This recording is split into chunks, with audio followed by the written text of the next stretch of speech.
Good afternoon, retrievers. I see you already are enjoying homecoming, and that is really awesome. I'm Carl Steiner. I serve as the Vice President for Research and Creative Achievement over here on campus. And it's really great to see you all here in the beautiful recital hall. It's on our very history-rich fine arts building.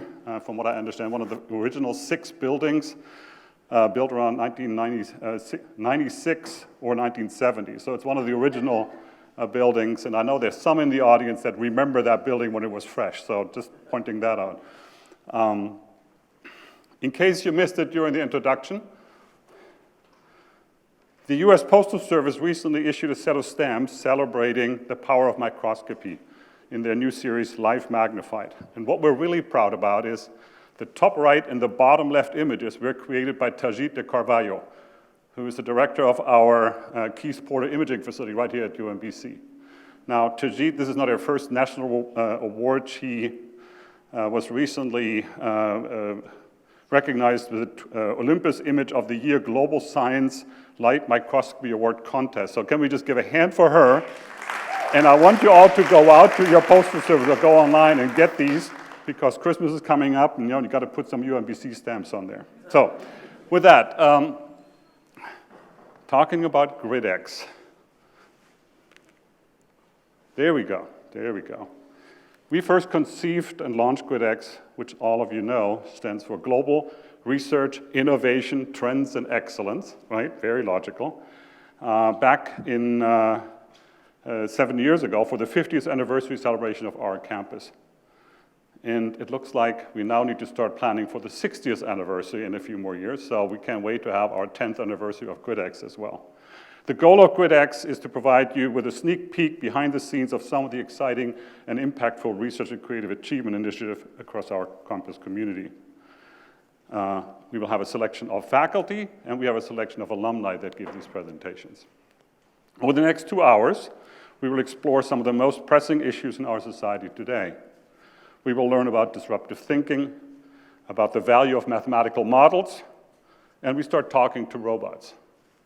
We will create possibilities. We will learn to love the unlovable and look at how much wildfires, climate, and people are interconnected. And we will learn about Jazz Age resistance, about fusion energy, and about the power of intercultural learning. GridX is a set of 3 sessions. The first session will start in a minute. After each session, we will take a 10-minute break to mic up the next group, and then the next session starts. We really hope that you will stay for the whole 2 hours and really take in all these incredible facets of research creative achievement on our campus. I know you will enjoy the presentations, but I can assure you that most certainly you will learn something today. With that, it's my pleasure to introduce our first moderator, Dr. William LaCourse, the Dean of our College of Natural and Mathematical Sciences. Bill.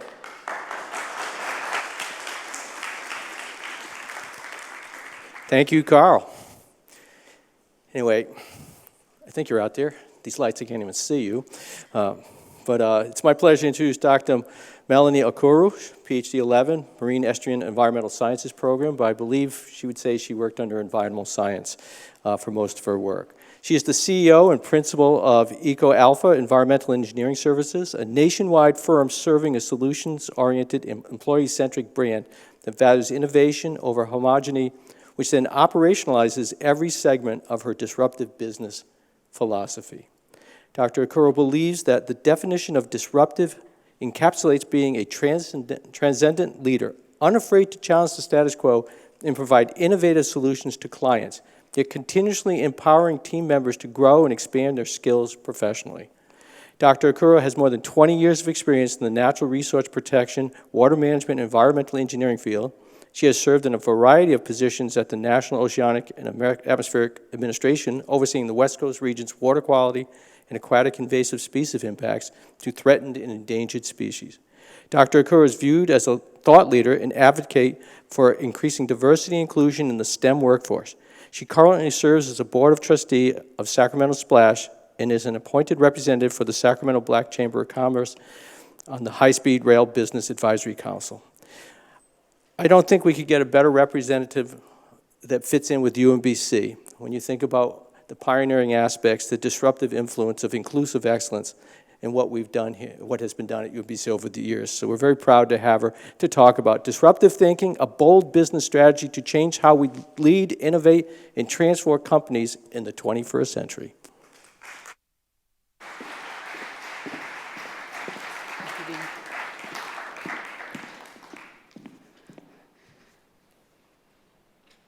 Good afternoon, everyone. My name is Melanie Okoro, and I am the CEO and co-founder of EcoAlpha. Now, one of the first questions you might ask yourself is, where do I innovate within my business or organization? Are we keeping ourselves at the forefront of the changes that are happening in our industry? And how are we, as a business or organization, being competitive, right? Are we meeting our capabilities? Are we thinking about what's going to happen around the next corner, and the next corner, and the next corner? Me and my team actually think about those questions quite a bit. So today, you're not going to hear from me a lot of jargon, but what you will hear from me are examples told through storytelling. I'm going to share with you how we build a culture of bold and disruptive thinking, which ultimately change how we lead, innovate, and transform companies in the 21st century. Now, we all know these two companies, or maybe even three: Amazon, Netflix, and Starbucks. But soon we want you to recognize EcoAlpha. You know that Amazon is known for changing the way we do our online purchasing, right? Netflix for how we rent and stream content. But one of the most important things to think about in a company is disruptive innovation, which is essentially the use of technology rather than the technology itself, okay? So there are many different ways that we can innovate throughout a company. But for smaller companies like EcoAlpha, it becomes the linchpin for us. It really defines how we outcompete our competitors in the marketplace. It allows us to target a segment of the population that's been traditionally overlooked, to deliver an alternative that's superior, either customized or tailored, typically at a lower price point. But what it does is sets a company apart. Now, disruptive thinking, I think, is in my DNA. It's a common thread that you'll see in my personal and professional career. Some, if they describe me, would say I'm fiercely competitive, I'm persistent and tenacious. Others would describe me as a person that loves to be a part of teams to solve problems, right? To bring new products, programs, and solutions to bear in the marketplace. I will tell you that I pride myself on the opportunities and challenges that I've had as a graduate student here at UMBC to look at problems such as water in the urban environment, but also my time at NOAA when I was a part of a team faced with a challenge to recover threatened and endangered species. And so there are many opportunities, throughout my life to come to a crossroad, a decision-making point, where I have to decide where I want to stay the course or I want to be challenged in a new way. And I think as a leader of any organization or any business or company, you're always having to make that decision to disrupt or not. So I wanted to share with you a few key strategies for disruptive thinking in your organization and your company. One of the first ones I want to talk about is knowing the right time to pivot, when to disrupt. Are there signals in the marketplace that give you insight onto what's happening around the corner in your industry? Are you having those innovative moments within your organization or business? And if so, are you identifying those innovative challenges? And guess what? Don't be afraid to fail, because it will happen, and you will learn from that. But you gotta have the right problem solvers, right? You gotta have an agile team to help you execute your vision all the way to the end. So I'd like to share with you an example of how EcoAlpha decided to take a really big, bold swing at building new programs, right? Thinking about how to target a specific population in need, but having impact in our community. And that is the Energy Bearing Program. In this particular program, my team and I had to do a couple different things. We had to first listen to our community, we had to listen to our clients, had to listen to our employees, and then we had to create and collaborate. And we came up with the Energy Bearing Program. Now this program was wrought with some innovative challenges. It was birthed during COVID, when a lot of individuals in impoverished communities were experiencing job equity and no access to opportunities. This program solved the problem. It allowed individuals in a segment of the population to have workforce development opportunities that were focused in the energy sector. But it also provided leadership and sustainability and innovation into an area where, quite frankly, no one was looking. It allowed EcoAlpha to know when to pivot during COVID, recognize our innovative moments, and identify those tough challenges. Well, I promise not to put, data on the screen, but I love data because at the core, I'm a research scientist, okay? And so at EcoAlpha, we let data lead the way for us. And then we use that data to develop our operational plans. So I'm gonna tell you, you have to be in love with data. You have to embrace it. So one of the things we like to do is we like to analyze the data that we have. We create a statement, plan, and then we're not afraid to challenge the status quo. I'd also like to share another great example. I got a couple of them, so just hang tight here.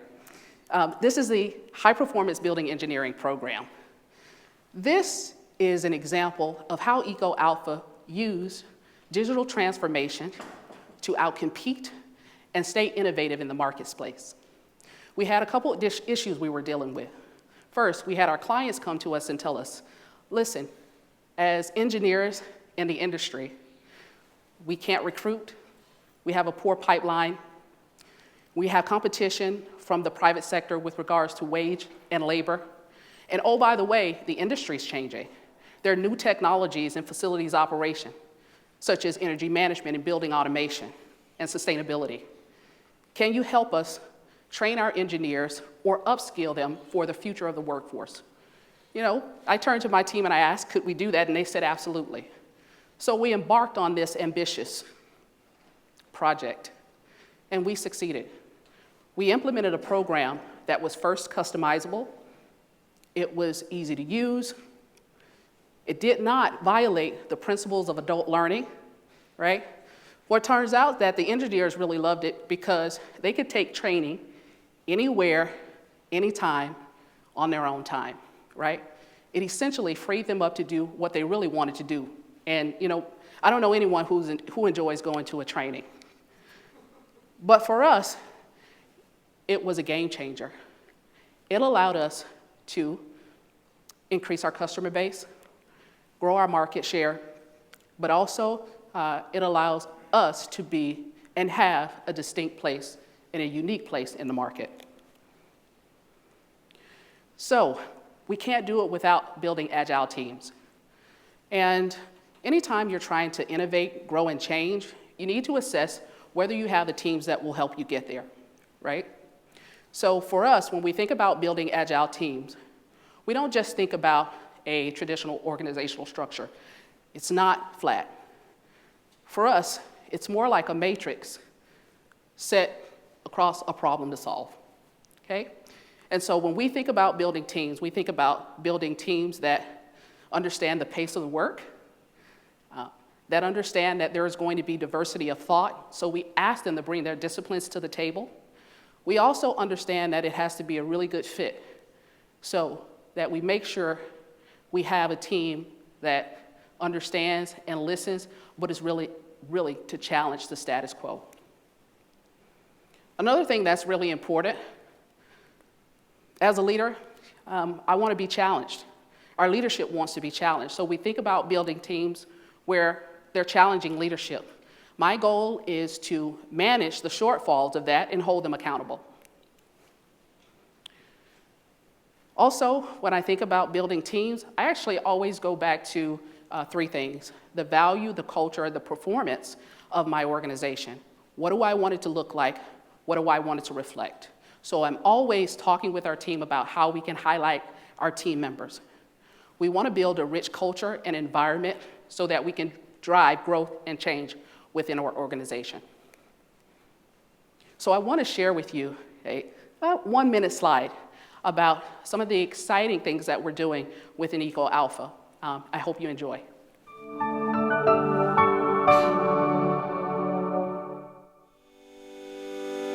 It's no secret that today's high-performance facilities require well-trained, high-performance building engineers to manage them with excellence. That's why at Eco Alpha, we developed our high-performance building engineering program to include 40 hours of dynamic in-class instruction, hands-on learning experiences, 16 hours of on-site training with interactions with industry experts.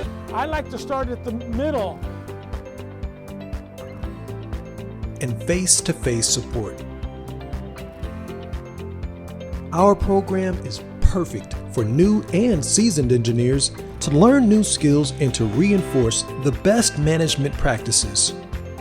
How to perform basic functions on key pieces of equipment, current technologies,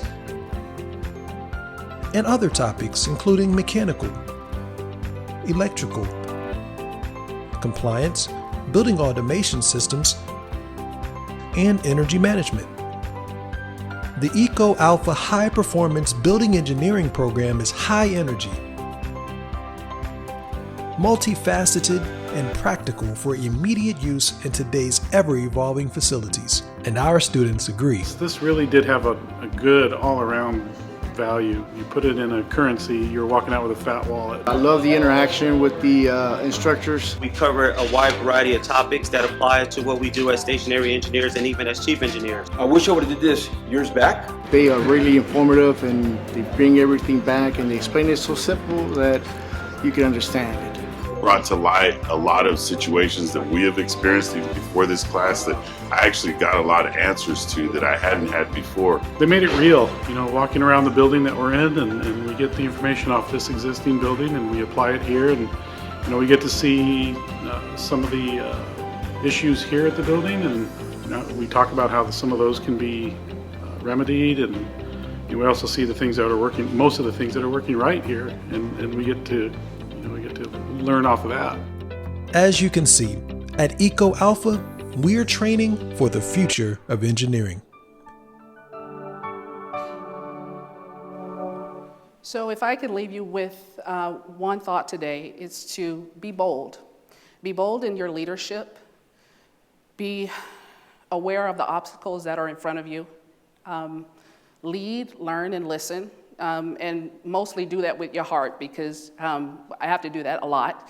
And disrupt unapologetically. Thank you.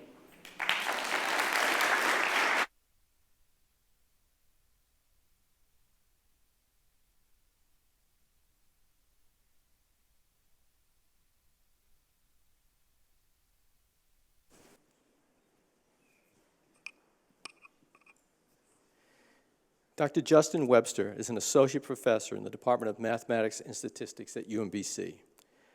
Dr. Webster grew up in the rodeo town, there's a word I haven't used much, of St. Mount Helens, Oregon. While he discovered no natural agricultural ability, he was lucky enough to have amazing public school STEM teachers. He attended space camp and became enamored with the use of equations to understand why things fly. At the University of San Diego, he had more great educators who encouraged him to study mathematics, physics, and philosophy without worrying too much about any distinctions between them. He obtained his PhD in 2012 from the University of Virginia, working in applied partial differential equations. Since that time, he has continued to model, analyze, and ponder problems in the physical sciences involving the interaction between a fluid flow and an elastic solid. He is an international expert in the field of mathematical aeroelasticity and has published over 40 related research articles over the last 12 years. His work has been consistently funded by the National Science Foundation, and he is thankful for the opportunities he has had to work on some of these problems with the best and brightest students at UMBC. And we know that his work is important because growing up most of my life, maybe you didn't hear it, apparently the bumblebee was not supposed to be able to fly. Well, it just meant they had the wrong mathematical equations. All right, his talk is entitled, "The Map is Not the Territory, Tales of Interest in Nonlinear Elasticity."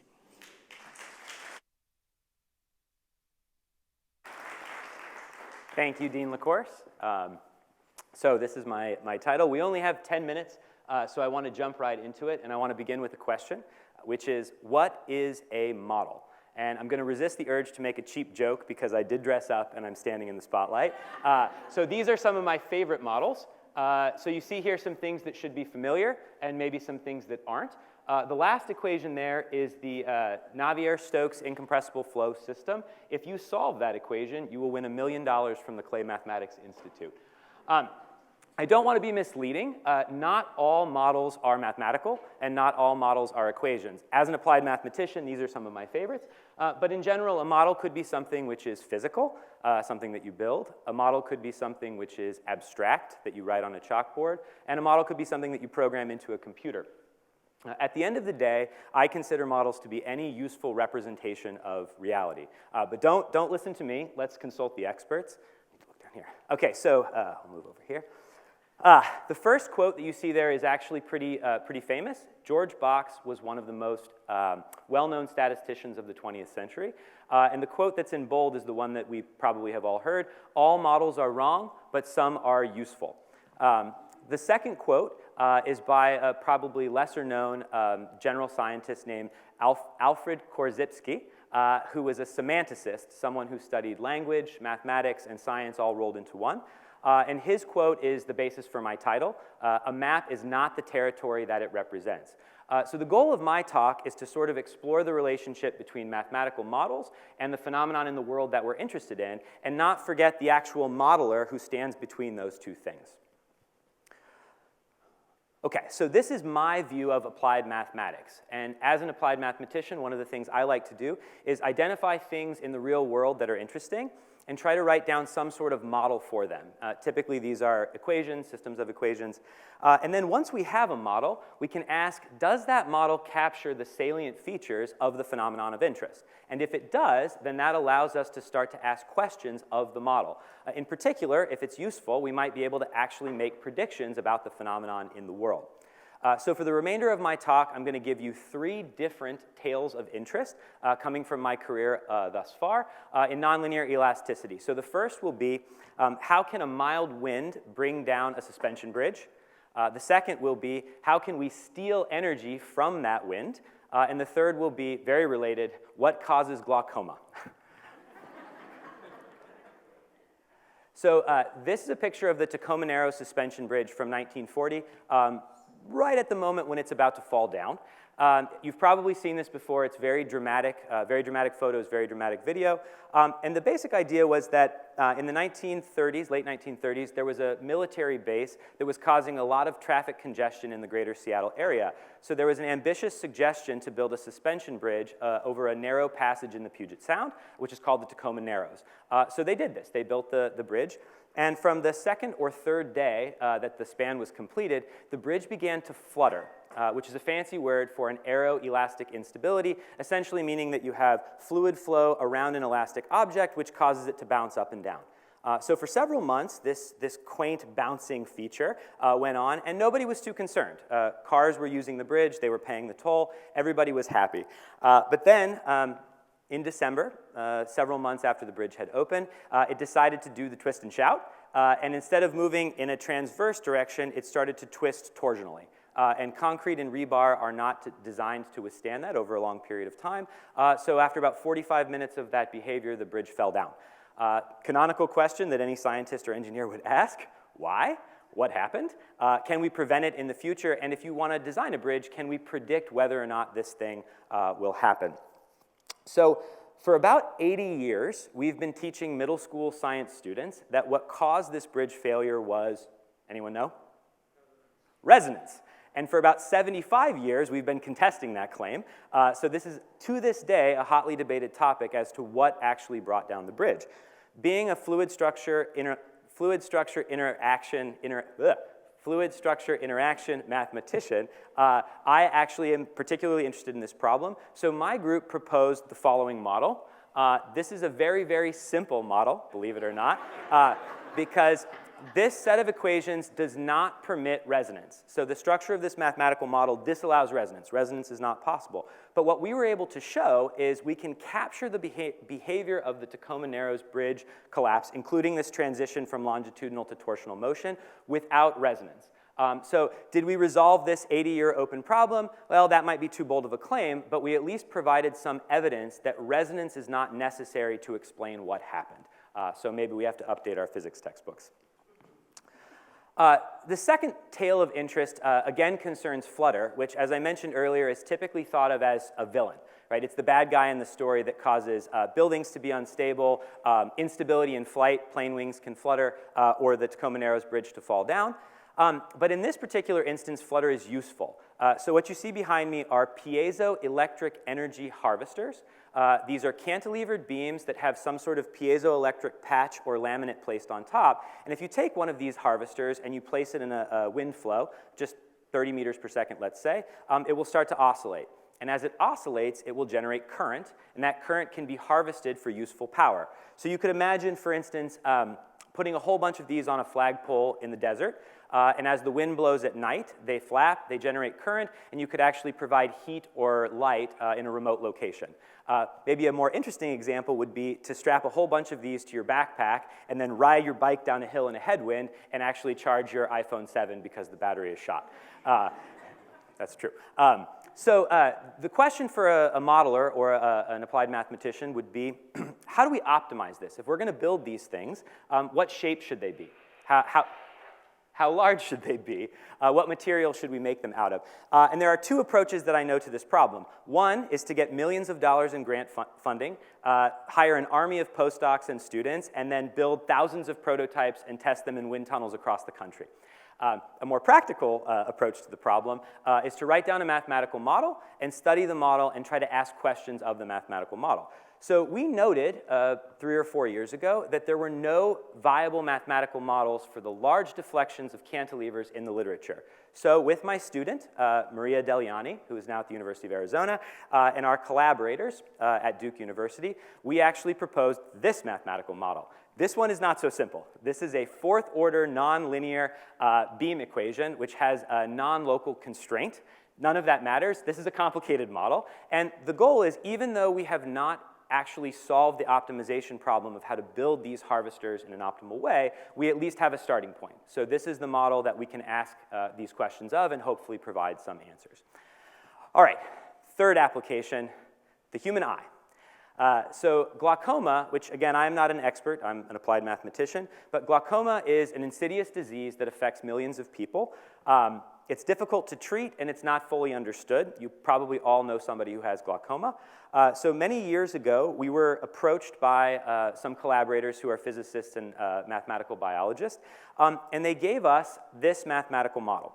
And so their interest in this model stemmed from understanding the dynamics of the lamina cribrosa. Let me go back. That's this region actually behind your ocular orb that somehow regulates pressure inside of your eye throughout the day.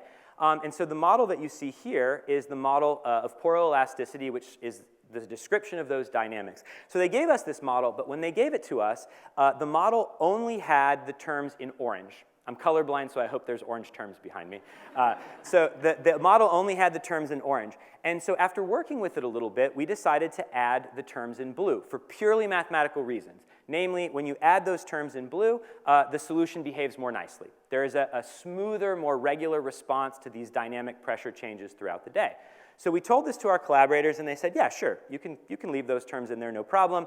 We kind of thought they were negligible, but they do correspond physically to something, so go ahead and put them in the model. Fast forward 10 years, where we are now, and because of this mathematical observation, we've actually, not us, but our collaborators, have actually stumbled upon a possible hypothesis for the onset of glaucoma. Namely, the terms in orange represent elastin, which is present in all human tissue, and the terms in blue represent collagen, which is viscoelastic and also present in all tissue. And when those two terms are out of balance, the solution to this mathematical system becomes irregular. It has a harder time responding to dynamic pressure changes. As you age, you might know, collagen in your body starts to break down. So as the collagen breaks down, you can think of these blue terms as getting smaller and smaller, which creates an imbalance between the orange terms and the blue terms, which then leads to this phenomenon that I just recommended. So it is not necessarily the case that we have explained glaucoma, but we, just by accident, purely by doing mathematics, have stumbled upon a possible hypothesis for its onset. I still have some time left, this thing says, so I want to leave you with some quotes from one of my favorite monographs of all time on science, mathematics, language, and life, which is The Phantom Tollbooth. And while you read those quotes, I'll just recap what we did. During the talk today, we talked about 3 separate instances where we used mathematical modeling to actually say something meaningful about the world. And more than that, I think what we've done is we've demonstrated that mathematical modeling is a scientific empowerment tool. Right? Anyone, anywhere can do math modeling and study anything they are interested in. And that is why it is so important that our students at UMBC and students more broadly are mathematically competent and excited so that they can go on to be students of the world. Thank you very much.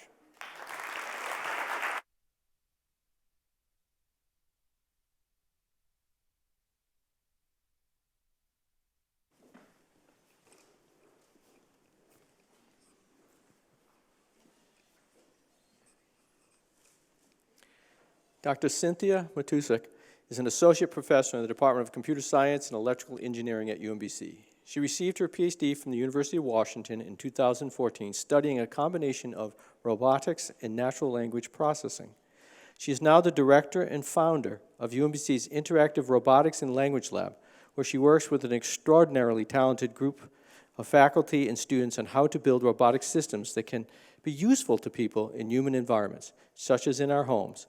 Our team's work is focused on how robots can learn to understand the world and their tasks from human language, with the ultimate goal of allowing robots to be deployed in settings where they have flexible interactions with people who aren't trained technical specialists. Her work also involves focusing on human-robot interaction, studying how robots and humans can interact smoothly using language as a medium for sharing their understanding of the physical world in which they exist.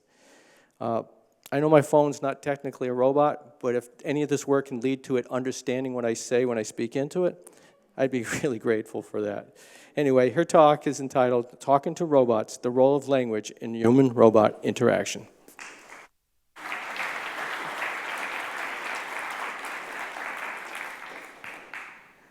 Okay, some hard acts to follow there. So, I'm going to talk about robots and language, and specifically, I'm going to talk about how humans and robots can interact and exist in the same space, and how robots can be useful.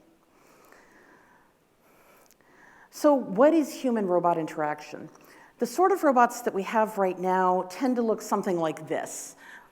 They're big, expensive, dedicated machines. They do these sort of large tasks. They do them very well.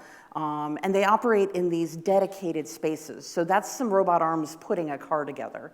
And you can see that there's a cage around it because you do not want to get in the way of these robots when they're operating, right? And perhaps the most painful thing about these robots is they can only really be operated by sort of heavily trained technicians.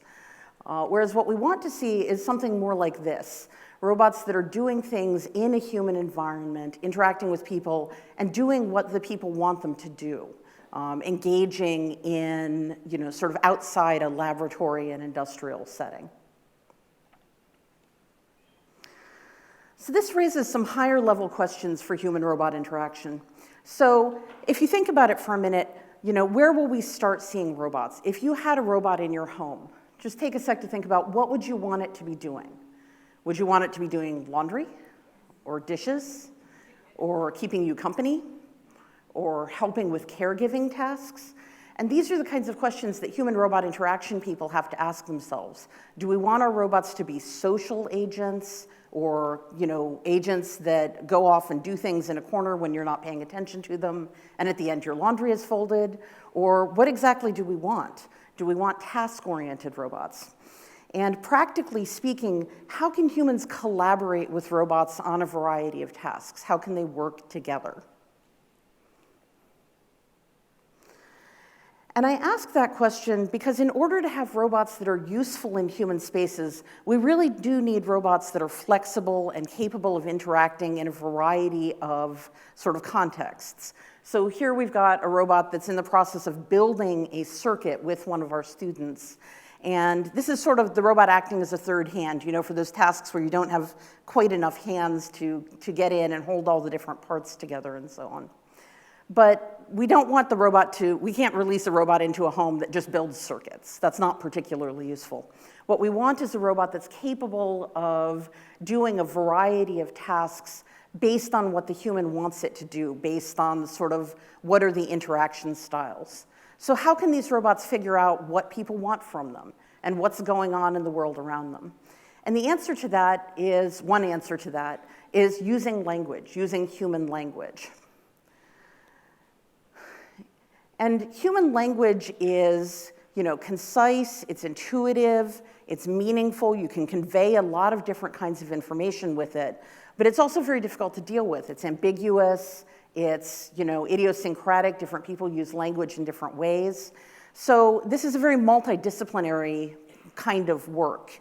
It's under the broad umbrella of artificial intelligence. How can computers do things that we usually think of as the province of humans?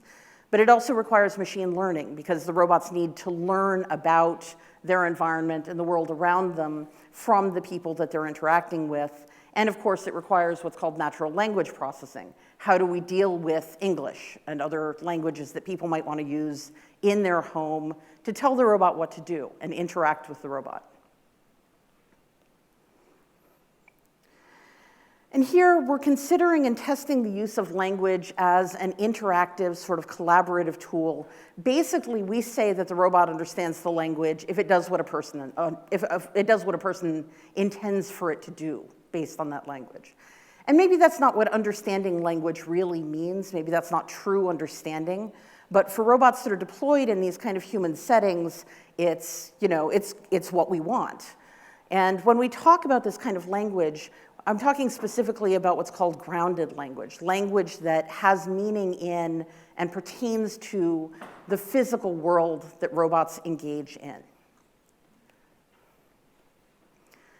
And what I mean by that is language doesn't exist in a vacuum. If I say something like, put the LED in these 2 blocks of putty, or hand me my coffee mug, that language doesn't exist just sort of, I'm trying to understand it in the context of lots of other language. We understand things in context of the physical world that robots operate in. So if you want to teach somebody what an apple is, if somebody says, what's an apple, you don't lock them in the closet with a stack of dictionaries, right? You don't start by doing a bunch of explanation. You start by handing them an apple. And they pick it up and move it around in front of their sensors, maybe sniff it, squeeze it. And this is the kind of interaction that computers can't do, but robots can, because they have the sensors, they have the actuators, they have the ability to interact with the physical world.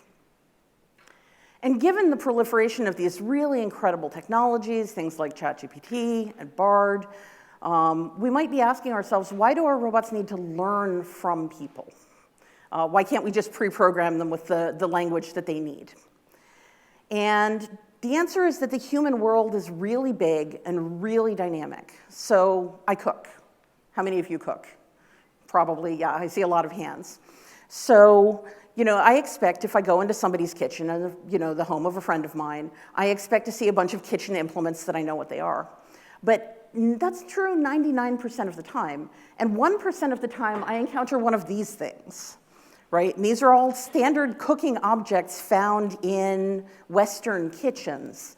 But they're just out there enough. They're just atypical enough that I don't know what they are. They're just atypical enough that we haven't pre-programmed a robot to know what they are. What we need is a human who can say things like, this is an olive scoop. hand me the olive scoop, I need it to get olives out of a jar.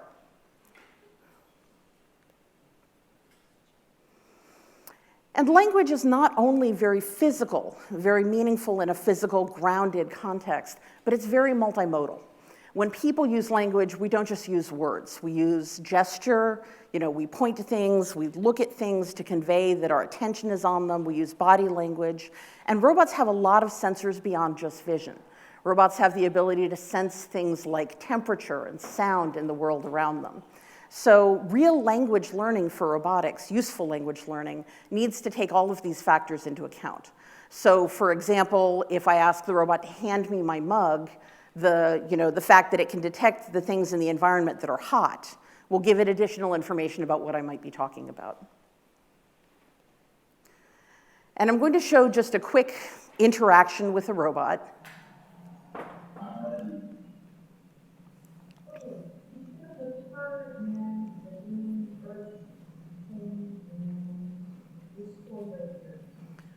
And what's important to know about this interaction is that it is not programmed. Everything the robot is doing in terms of trying to understand the grad student pointing at things and talking about them is learned from interactions with people.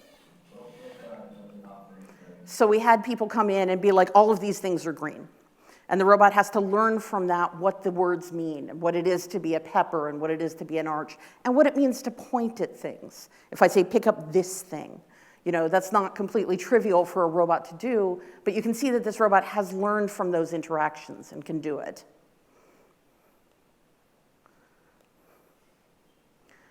And one of the areas of research that my lab works on is the ethics of robots. So anytime you have new technologies, you have new risks. And some of those risks are very specific to these sort of physical objects in the world. They're different from the risks of just having robots or just having language technologies.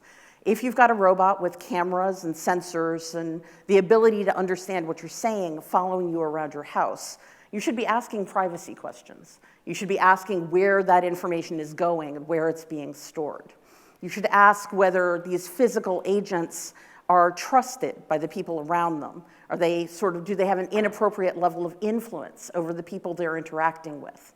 And how does that interact with questions of identity, the identities of the people using the robots and the identities that people place on robots? And that ties into questions. There's this robust conversation happening in machine learning right now about bias and diversity in human-robot interaction and in machine learning topics. So this is surfaced by things like robotic systems that don't recognize black faces in visual recognition systems, or don't recognize female voices for assistive technology. And my lab is working on questions of how can we deploy robots that don't have this kind of allocational harm. So that's some of the dangers, but robots can also have the potential to be really useful. They have the potential to be useful in assistive spaces, working with the elderly who want to remain in their homes for longer, or with people with disabilities. We want to reduce bias in interactions with machine learned systems in ways that we can support by having access to the physical world. We want new and improved machine learning methods and new ways of learning from robots in, for example, virtual reality. So broadly, learning grounded language is a complex problem. There's a tremendous amount that goes into building a robot that can cook with you. And that can help somebody with medication, for example. And I hope this gives you a little bit of an overview of some of the goals of the work that's happening in my lab with some of my amazing collaborators. And thank you very much for your attention.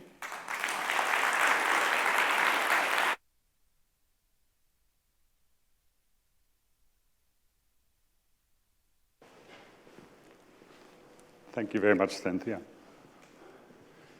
We will take, first of all, one more applause for the first round of speakers, please.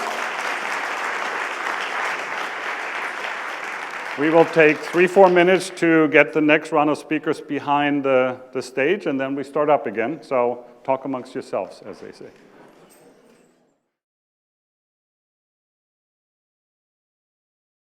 But now I need you to pay attention to the stage again. It is my pleasure to introduce the moderator of our second GoodX session. That is Dr. Anupam Joshi, who is the acting dean of our College of Engineering and Information Technology. Anupam?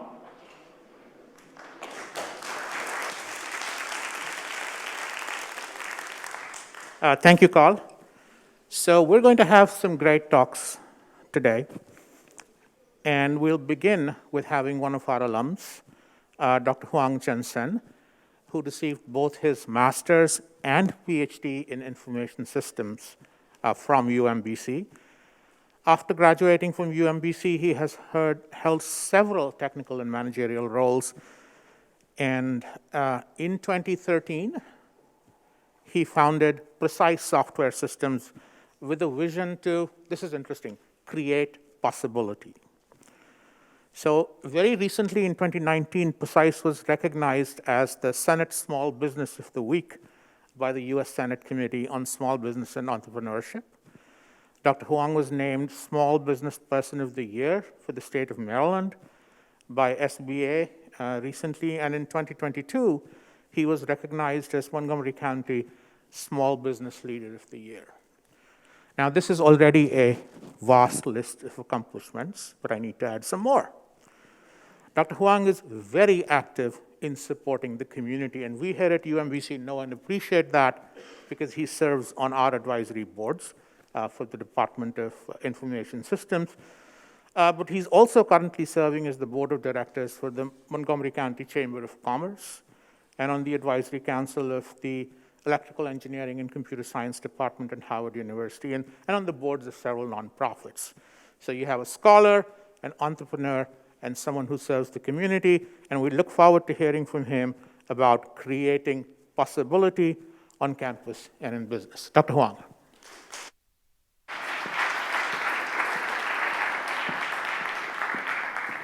Thank you, Dean Joshi. My name is Zhensen Huang, and my topic today is create possibility on campus and in business. I plan to share some stories behind two of my key milestones in my life. One is, as a student studying at UMBC on campus, and also as an entrepreneur starting a business. The connection between these two set of milestones or stories is leading seem possible. They seem impossible until it actually took place. So let me start with my student story. The reason I said UMBC was an impossible reach for me has to go back to where I came from. So I grew up in a very small village in rural China where there's no running water or electricity. As a boy, I had no real concept of the world outside of my small village. I didn't know there was a country called the United States, let alone imagining coming to one of the most amazing schools there called UMBC. Yay!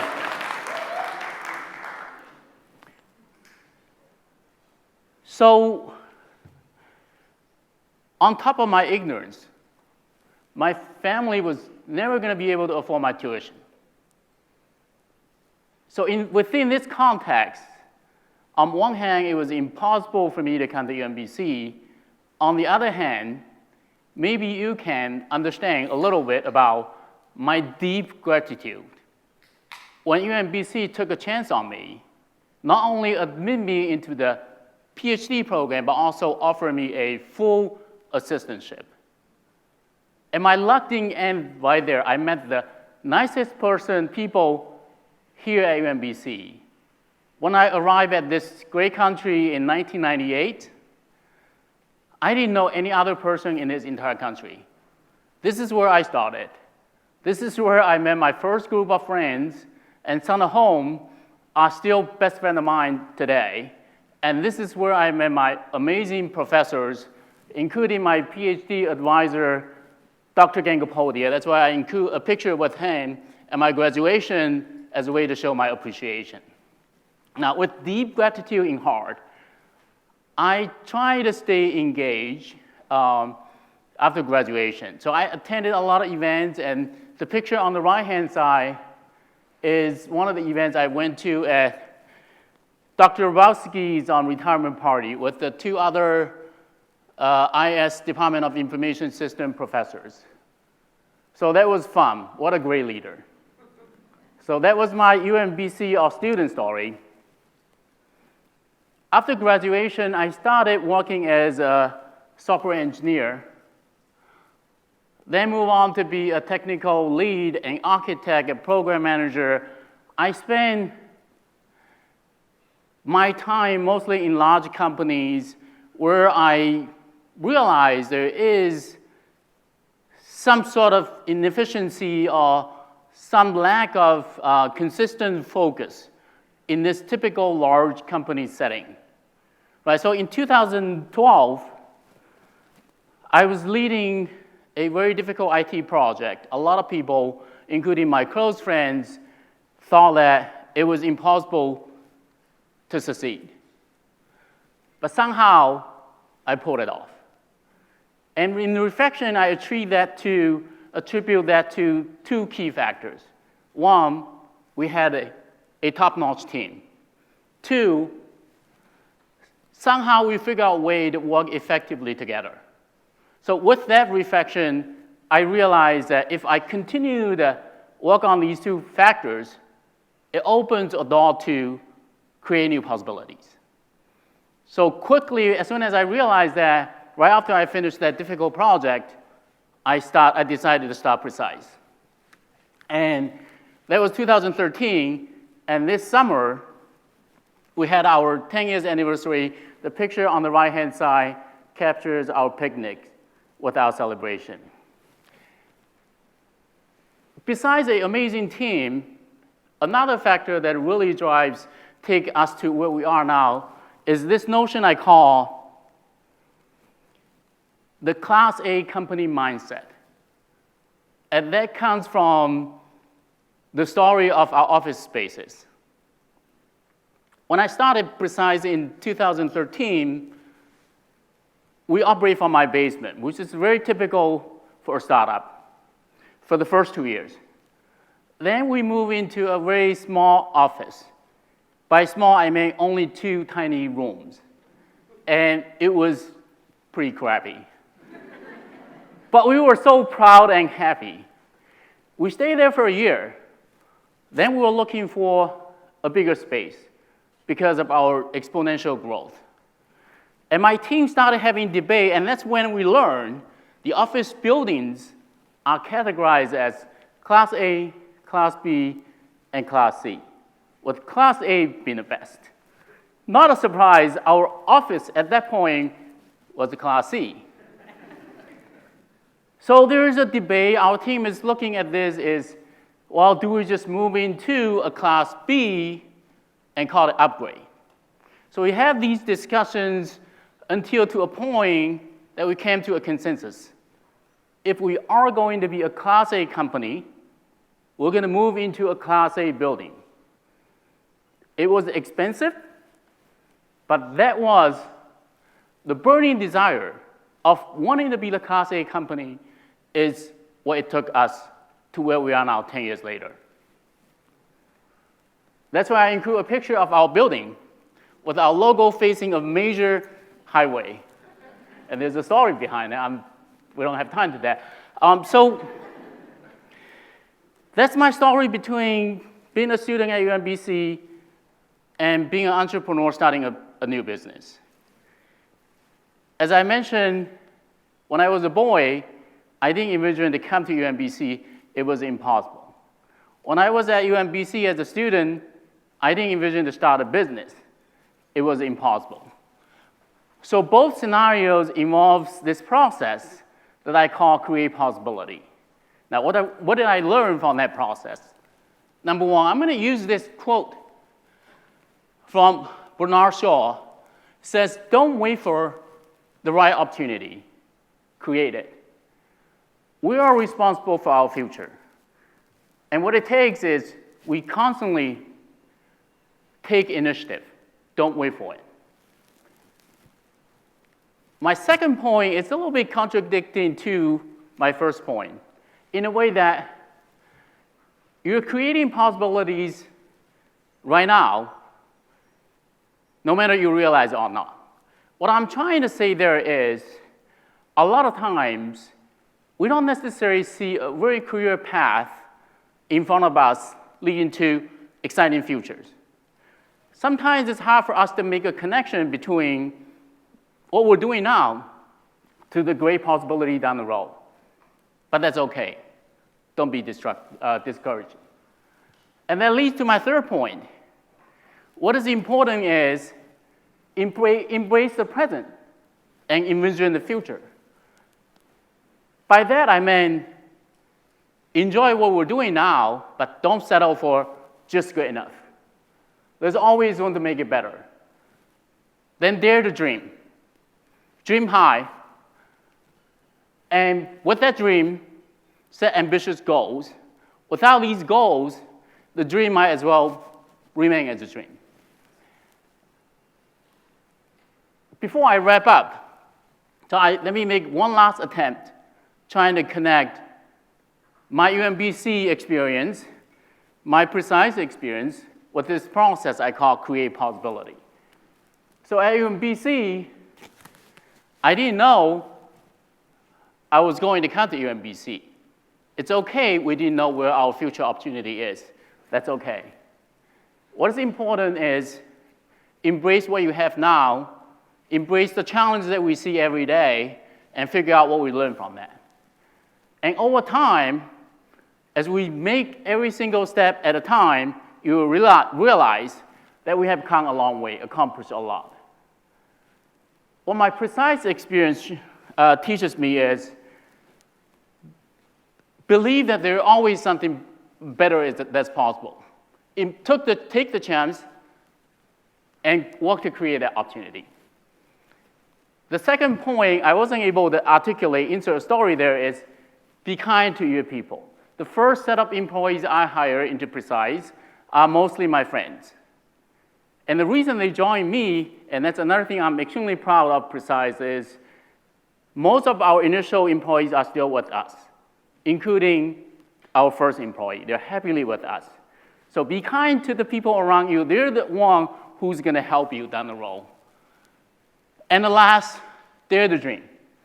And this tied to our Class A company mindset. So that's what I wanted to share today. Thank you so much for listening.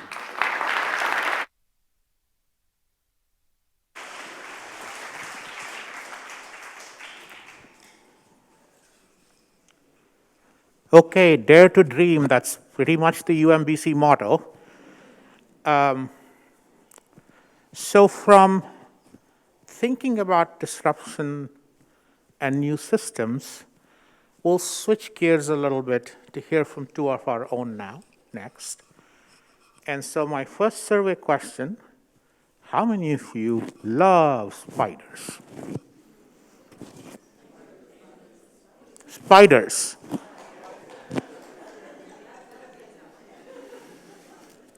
How many of you cannot stand them?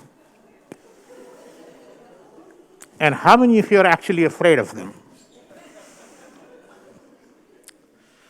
So the purpose of the next talk is to convince people like me that they're actually lovable creatures.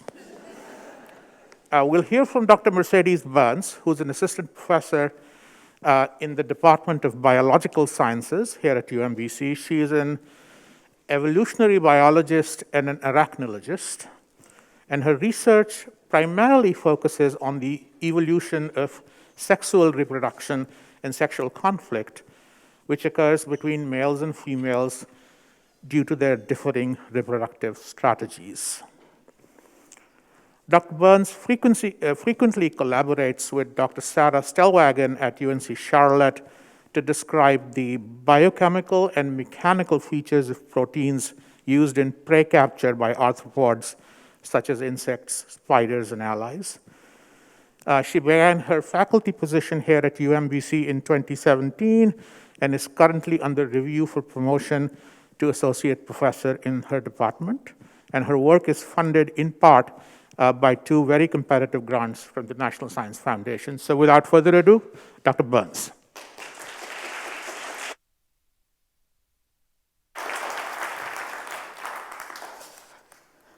Thanks so much for being here, and thanks, Dr. Joshi, for the nice introduction. My name's Mercedes Burns, and I'm an arachnologist. There's my contact info. Don't contact me to tell me about the arachnids in your life. So as an arachnologist, I think it's extremely important for us to know what arachnids are. So in this cartoon, you see my research group actually focuses on 2 of these arachnid lineages, the Opiliones and the Arachnaids, or true spiders. If we plot these organisms on a phylogeny, which is a hypothesis sort of network tool that we use to understand the relationships between species, we see that arachnids are part of arthropoda, which includes insects, crustaceans, and is part of the larger group Ecdysozoa, and those are all organisms that shed their skins. That's what ecdysis means. So these are protostomes. They develop quite differently than ourselves. We're in the group Chordata there at the bottom of the phylogeny. My topic also includes what makes things lovable. As humans, we have sort of idiosyncratic traits that we find lovable amongst our partners and our friends and our family. Those might include things like thoughtfulness, attentiveness, authenticity. But generally, when we talk about lovability of organisms, we tend to think about cuteness factors. So what makes things cute? Big eyes, a big head, a tiny little mouth, and a general inability to care for oneself. So that is really evolutionarily important to humans, because the more we care about sort of baby-ish features, the better care we are likely to take of our babies. But when it comes to arachnids, although the fantasy is, of cute little spiders like Lucas, who's become quite famous for having a lot of those cuteness traits that we think of in other animals, arachnophobia exists, and it is really easy to condition. So psychologists can condition a fear of spiders that's very difficult to get over. And this may actually be potentially adaptive. So we know spiders, among other arthropods, have to use venom and envenomate their prey as part of their digestion. So they eat smoothies, essentially. But some of those venoms can be medically important to us and problematic for us. However, the reality is spiders are around us everywhere we go. So it's really impractical to have a fear of arachnids in our day-to-day life. Even though the reality of what we see may be tiny little eyes, not much of a face to connect with, and movements that we sometimes perceive as threatening or disturbing. So my goal today is to give you 3 reasons why you should appreciate arachnids. So the first is that I think they're quite thoughtful. They very thoughtfully consume unlovable things in our habitats. And so here I'm going to show just a quick video of a spider doing just that. So you'll see a Madagascar hissing cockroach coming up on the burrow of a trapdoor spider. And she actually pulls her burrow taut because that's not prey that she's interested in. It's not even native. Now, and it's gone so quickly that let's look at this again in slow-mo. The trapdoor spider's been given a cricket. That's a very useful prey item for her, and she'll pop out of her burrow. That's a silk-lined burrow in the dirt to consume that prey. So spiders are very selective eaters, and they eat a lot of things that we would rather not eat our crops or damage our own bodies. So that's not to say that arachnids require venoms in order to consume their prey. Opiliones, which we also call daddy longlegs, harvestmen, or harvesters, is an order that looks superficially very much like spiders, and that's usually a question that I'm asked when folks are trying to figure out if they need to nuke the site from orbit and get out of their house. But Opiliones are not spiders. They're actually a cousin group that superficially looks like spiders and most importantly, they're not venomous. So Apiliones don't even have fangs, so that common tale of Apiliones being too small or having fangs too small to bite you, even though they're the most venomous spiders in the world, is triply false. And now you can take that on to tell all of your friends and neighbors. This is actually what Apiliones' mouth parts look like. They look like little crab claws or little scissors. They eat little bits of food and they poop solid poops. So they are very different physiologically from the spiders that they look so much like. Another reason I think you should appreciate arachnids is that they're quite attentive to their environments. They're master architects and material scientists. So you may have already learned that spider silk is incredibly strong, stretchy, biodegradable. It has all of these great traits that we would love to duplicate and have attempted to duplicate with many synthetic materials. But you may not know that spiders actually produce a whole host of types of silk, not just the sort of strong, stretchy strands that you've heard of. And these different types of silk all have different jobs. So some are meant to cement the webs to a substrate, some swath eggs in a really soft, delicate silk while the eggs are developing.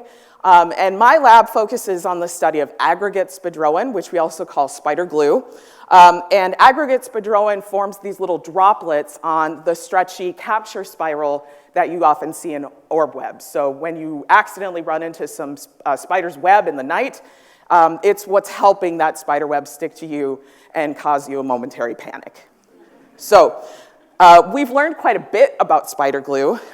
Key amongst these discoveries is that there are sugars in spider glue that contribute to the stickiness of the droplets and the ability of those droplets to swell with humidity. We've learned that that means we need to handle these silks specially for chemical experiments, where we sometimes have to partially remove those sugars in order to study the protein backbone that they're attached to. And next in our plan of researching arthropod glues is to ID glue proteins from some types of arachnids that we don't often think of as having very sticky silks. This is an example of Sabicon occidentalis. This is a daddy longlegs or a pilionid species, where the pedipalps, which are those appendages in front of the eyes, actually are covered with sticky silk on hairs, and so they capture prey almost like they've got two sticky catcher's mitts. And so that's how they do their hunting, and we'll be interested in learning if those glue proteins are similar at all to those that we see in spiders. Lastly, spiders have been living their authentic selves. They've been living their lives for much, much longer than any vertebrate has. They've persisted over millennia. So I think you should appreciate spiders because they are ancient. About 500 million years ago, the first arachnids we think evolved. This was during the Ordovician period, a geological time period where there were no vertebrates. There weren't even other arthropods around, such as flies. So they're incredibly ancient, and in fact, in this phylogeny that I'm showing you, quite a bit more complex than the previous one, if I were to show you a phylogeny with every species of arachnid, the group at the bottom, the Arachnaids, would be massively outweighing the number of tips to that phylogeny for other species, because arachnids are incredibly speciose. Spiders have over 50,000 described species known, and we're still describing species every day from this group. So in fact, in 2021, I had the honor of a species of trapdoor spider, much like the one that you saw in the video previously, named after myself, because I'm the first female African-American arachnologist, to all of our knowledge, and it was a surprise to me too, to learn that.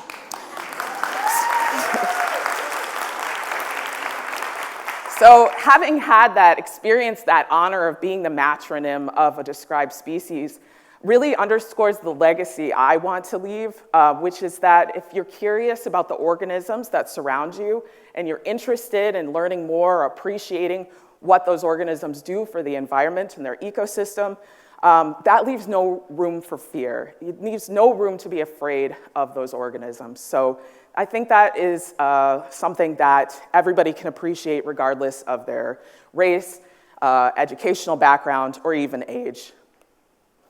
So with that, I just want to say a few thanks to the land that I do my research on, collaborators and mentors that have guided me through my tenure journey, my lab, and my family and friends, of course. Thanks so much for your attention.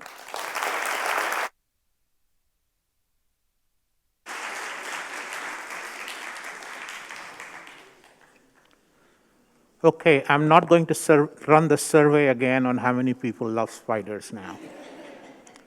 I'm not sure my answer changed, but that was a very interesting and informative talk. Last in this session, it is my privilege to present Dr. Charles Ishaku, who is a professor in the Department of Geography and Environmental Systems and serves as the director of the Goddard Earth Sciences Technology and Research Center here at UMBC. Before coming to UMBC for the 5 years prior, he was a professor of Earth and Environmental Sciences and the distinguished scientist of the National Oceanic and Atmospheric Administration Cooperative Science Center in Atmospheric Sciences and Metrology at Howard University in Washington, D.C. And before that, he was a research physical scientist at NASA Goddard, where he was involved in a variety of earth science research and related programs for 20 years. His scientific activities over the years have included developing and applying both experimental and remote sensing approaches to research in interdisciplinary earth sciences. He has received several individual and group achievement awards at NASA, and I have to switch languages for this. Dr. Ishaku a obtenu son doctorat in les sciences terrestriales à Université Sorbonne à Paris. So without further ado,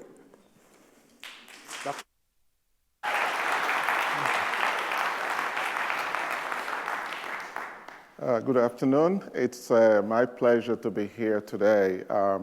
We need to talk about, we have one home planet, that's the Earth. It's changing at an amazing rate. And there is a triangular factor, three things: climate change, people, and wildfires that contribute to this change. If you look at the map there, it shows the changes that have occurred this year alone. In 2023 is the highest temperature has occurred on record, has occurred this year.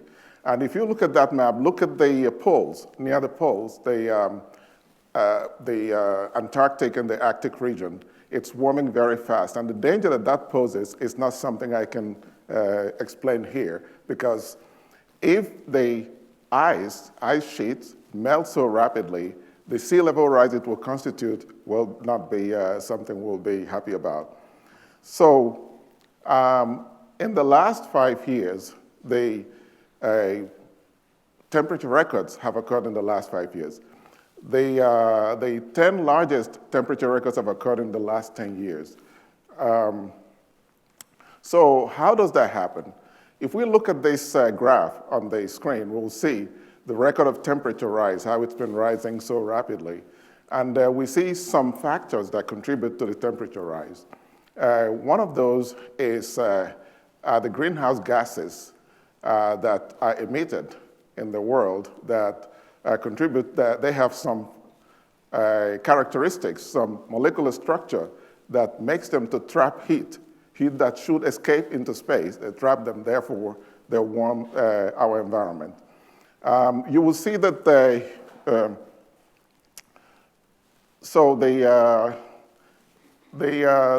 IPCC, the Intergovernmental Panel on Climate Change, has published a report of the emissions of some of these greenhouse gases.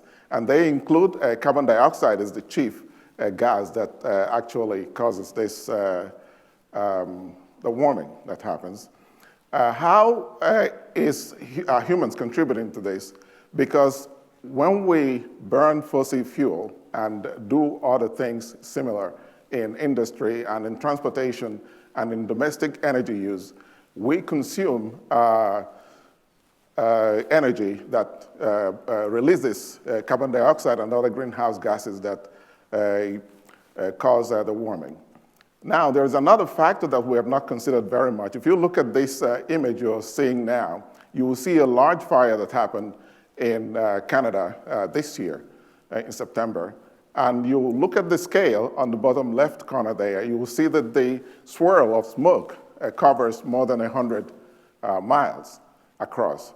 So, and the text there shows that this the rising temperatures have caused fires to continue to increase. There are larger fires now, and they occur more frequently and burn longer. So so where does fire occur?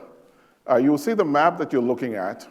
I used the fire detection from satellite over 1 year with nothing else there, and just put the points, the red dots, and you can see the map of the world. So every time there are fires in different parts of the world, they occur seasonally, and most of them are actually ignited by people. But in this region, in Northern America and Asia and other places, there are many natural fires. So globally, about 8.8 trillion kilograms of biomass is consumed every year. And that amount of biomass consumed will produce some of the atmospheric constituents you're looking at, the black carbon, carbon dioxide, carbon monoxide, methane, and others, some of which are part of the greenhouse gases that trap heat. Now, you can also notice that carbon dioxide that's emitted, about 13-point-something trillion, is more than the amount of biomass that you burn. Why is that? Because for every activity that occurs, there is an emission factor. Carbon dioxide is the only one that produces more in volume, in mass, than what is consumed. So that's why the emission factor is about 1.6 relative to the others. And we conducted some aircraft surveys in 2008 in Canada, and from there we confirmed that carbon dioxide, carbon monoxide, and methane constitute about 99% of the emissions of carbon in the atmosphere. And from fires alone, they contribute annually about 40% of black carbon. That's a solid particles in the atmosphere that also warm the atmosphere, and about 25% of new emissions. So we are trying to understand the mechanism of the production of these constituents in the atmosphere and how they contribute to what is the global warming. So normally, to determine the amount of emission, traditionally, for any activity, if you find the emission factor, like for instance, if you're talking about cars, if you want to know how much carbon dioxide you emit by burning a certain amount of fuel gas, you can then use that to multiply the amount of fuel gas that you've burned. So that was the method used originally to determine emissions from fires. So then when we looked at fire, what you see here, you see two things. You see the energy, the heat energy, and then you see the smoke. So we developed new methods to characterize the emissions more quickly and more reliably. So we are able to measure the energy from satellite. You see the map there on the lower right corner. And so we decided to develop ways to quantify the emissions of smoke based on the fire radiative power that we measure from space. And so there were two groups that developed that. Our group developed a way to get the emission coefficient that we simply just multiply by the fire radiative power, and we're able to determine the smoke emissions that occur as we measure from satellite. So a few years ago, we conducted a massive airborne and field campaign sponsored by NASA and NOAA. You can see a lot of assets that these agencies deployed in the field for us to go and explore. So if you see, there were so many teams. You will see the image of the aircraft, the massive lab, airborne lab from NASA. And the team there were participating in this airborne campaign and field campaign. And the instrument that I was responsible for was observing the image you're looking at on the bottom left there. You can consider it like looking at windows with filters. Each window shows you different things. So you can see the rightmost one shows you the energy that is being emitted by the fire. So I took this picture there, and when you fly up there, we follow the path of the smoke in the atmosphere. So, sorry. After the observation, we're able to compare what we observed with the instrument on the aircraft with what we observed with the instrument on satellite. The aircraft is about 8 kilometers high. The satellite is about 800 kilometers. So we see that they agree very much. Something else we did was to analyze the data from the aircraft, the energy release data from the aircraft, quantitatively and qualitatively. In the case of quantitative analysis, we're able to quantify the fire radiative power that we use to derive the smoke emissions. On the right side, we're able to look at the different phases of fire, smoldering or flaming, which help us to even get the capability to derive the quantities we need more. So, in summary, the world is changing. Temperature is rising rapidly, and greenhouse gases and carbon dioxide in particular are responsible. But wildfires are contributing significantly to that, and the agencies are actively researching, providing assets to investigate how that's working. And we, the scientists, we are contributing by developing innovative techniques to quantify and study this phenomena. So I would like to acknowledge research grants that I received from different NASA programs and some of the teams that contributed to the work we're doing, and also to acknowledge some of my collaborators over the years. Luke Ellison there is my research associate that helps me to do data analysis, and Yoram Kaufman was my mentor in my younger years. Thank you very much.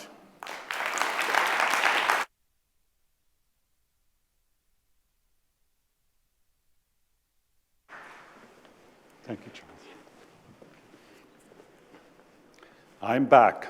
That means we have another 5-minute break. Before we go, let's thank these 3 speakers. Wasn't this an awesome session, right? We learned how to be bold and create possibilities. I'm beginning to love spiders. I'm not sure how that happened. And wildfires are everywhere. So 5 minutes, if I can ask our third set of speakers and Dean Moffett to join us behind the stage. Talk amongst yourselves. I know you can do this really well.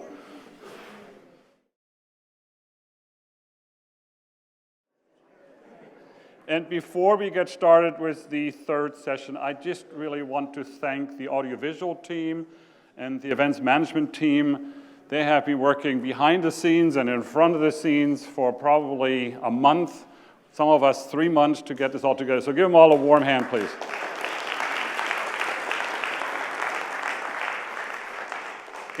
And our faculty come up here and look, this is like really professional. I said, yeah, that's how we do things at UMBC. It's like, why is there a question, right? Anyways, it is my pleasure to introduce our third moderator for the final GridX session, and it's Dean Kimberly Moffett, the Dean of our College of Arts, Humanities, and Social Studies. Social Sciences.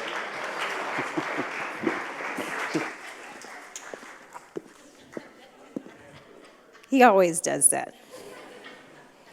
Good afternoon. One of the best parts about being a dean is being able to champion and support our colleagues and the great work that they do. It becomes an added special moment when you get to call the person you're introducing also friend. So I am more than excited to introduce you today to Dr. Michelle R. Scott, who is a professor of history and an affiliate professor in Africana Studies, in Gender, Women, and Sexuality Studies, as well as in Language, Literacy, and Culture here at UMBC. Her research and teaching interests include Black women's history, African American and U.S. history, American musical culture, and civil rights issues. Her honors and awards include an Institute for Citizens and Scholars, Woodrow Wilson Career Enhancement Fellowship, a Smithsonian Institution Senior Fellowship, and a UMBC Drescher Center for the Humanities Fellowship. Professor Scott's first book, Blues Empress in Black Chattanooga, Bessie Smith and the Emergent Urban South, was used as historical material for the HBO movie Bessie. She has published articles and books on blues women, Black vaudeville, and racial violence in American entertainment culture. Her most recent manuscript, Toba Time, Black Vaudeville and the Theater Owners Booking Association in Jazz Age America, is a study of the origins and economic ramifications of a 1920s national Black vaudeville theater circuit that trained, among others, Cab Calloway, Count Basie, Bessie Smith, and the Nicholas brothers during the Jazz Age. Let us welcome Dr. Scott.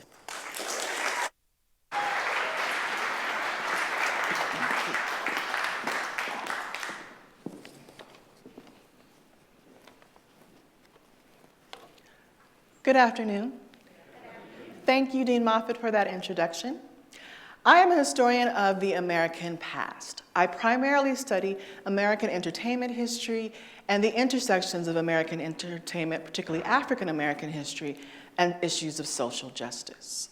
My current research project is on the Theater Owners Booking Association, a national circuit of Black-owned and operated theaters that spanned the US in the 1920s. It had headquarter districts in Chicago, Chattanooga, and Washington, D.C.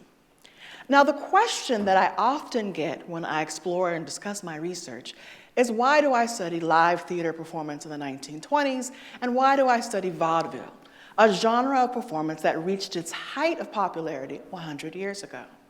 Well, I study vaudeville as a way to explore the music, dance, and comedy on those stages, but I also use vaudeville and theater performance as a lens to explore the dynamics that were happening in history 100 years ago.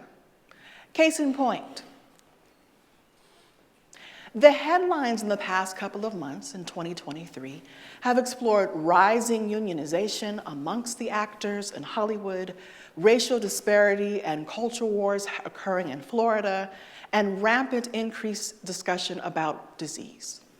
Well, 100 years ago, the headlines talked about rising unionization in the country, racial disparity and culture wars for African Americans in Florida, and a rampant increase in a pandemic and exploration of disease. So the past is not that distant. In fact, often it's not really the past. What I want to do today is to look to see how live theater performance, and specifically Toba, served as a way of economic empowerment and resistance for the participants in the middle of the 1920s, which was seen as one of the heights of racial violence and a dynamic of tension between Black populations and white populations in the 20th century. Toba, as a circuit, began as the impetus or the brainchild of a black-faced minstrel performer, S.H. Dudley, who you see at the top corner. He was an African-American actor who performed in blackface for a period of 20 years at the end of the 19th century until he left the blackface behind in the beginning of the 20th century and decided to use theater as a way of expressing and combating social injustice against African-American communities. He relocated from Chicago and opened up a series of theaters in Washington, D.C. in the 1910s. And as early as 1907, he believed that if African Americans could actually own the buildings that they performed in, they would have a greater sense of autonomy on stage in the same time period that there was a rising sense of white supremacist violence. Now, his thought about having a Black-owned circuit in the 1910s expanded by the 1920s, and he was joined by white professionals and entrepreneurs, namely Jewish immigrant entrepreneurs, alongside other African Americans to create and charter the institution known as Toba. Now, in my discussion of the founders of the organization, the resistance element always exists for me when I explore that this is an organization that had women in the leadership at the forefront, African American women, represented here in this photo by the Griffin sisters, Emma and Mabel, who were vaudeville performers from the 1890s on, and by 1910, they moved to Chicago and decided to follow in Dudley's footsteps and own and operate their own theaters. They believed in a sense of Black autonomy on the theater stage, but they also believed in gender equality. And this is before we get to something like the 19th Amendment and women's suffrage. What I want to spend the remainder of my time with you discussing this afternoon are the performers, the artists on the Toba stage. And out of the over 400 different acts, from comedians to dancers to singers to musicians, I picked just a few, some of them who might have a little local connection. I want to explore how the performers themselves actually use the circuit as various ways of economic empowerment, and thus and still looking at economic empowerment as resistance in the middle of segregation. So the top duo that you see here above me, Butterbeans and Susie, a famous comedic duo whose comic stylings kind of represent what you would see later on in the 20th century, evidenced by Sanford and Son, with Aunt Wanda and a Fred Sanford character. They were a married couple, Susie and Josie Edwards, and they took the money and income that they made from headlining all over the circuit, again, 100 different theaters, to open their own cosmetic and hair supply company, of all things, in New York in the 1920s. They had the Race Supply Company. And so they built a trust from being these performers on stage in which African Americans saw themselves reflected in their acts. But they also built a trust with consumers by selling products that actually appeal to African American users. Troupers also used the circuit as a way of arts education. So in the absence of having a professional music school or music training, you had singers, musicians using the circuit as a training ground. And so the dapper man that you see above me in the cap and the cigarette was actually Thomas Dorsey. Now, Thomas Dorsey was a famous composer and pianist, and by the 1930s, he's considered to be the father of gospel music. He is the composer of the famous gospel song, Precious Lord. But in the 1920s, Mr. Dorsey was Georgia Tom, and he was a pianist for Ma Rainey, the country blues musician. Now, he learned various elements of composition, music theory, but also how to perform, how to create a community with other artists that transcended the sacred and the secular. Baltimore natives, right behind me or below me, depending on where you are, Cab Calloway and Blanche Calloway found themselves as Toba stars, and much to the chagrin of their parents. African American community here in Baltimore, who wanted them to be doctors and lawyers, found themselves being the parents of a blues singer and an international swing star. Now, the circuit itself had many obstacles.